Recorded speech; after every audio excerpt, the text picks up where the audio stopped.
Today I'm going to show you how to open and close the ATTO by Moving Life, and hopefully give you a few tips that will make the job a lot easier to do.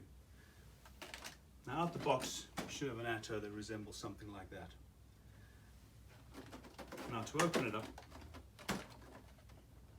there's a silver lever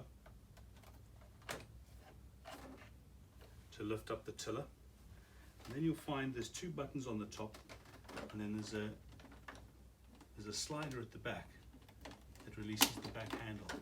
All three of those are used to open up the scooter. So in that order, one releases the tiller, the middle button is pressed and stays down, and the third you slide and lift the handle up at the back. Now, first tip, when you hear the click, don't try and open it with your arms. Lean the scooter forward and let the back just roll away under its own weight. Then lock the tiller in place with your left hand. If you don't, you're going to have this flopping around and you're not going to be quite sure how it stays up. So lock that in place. Then lift the back handle up. You need to use that slider mechanism again.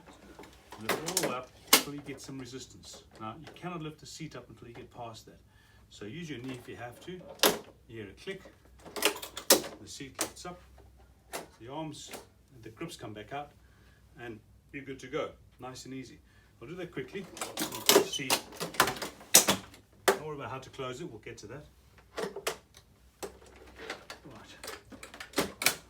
Right, there we have it. So 1, 2, 3, lean it forward, let the back roll away, lock that in place,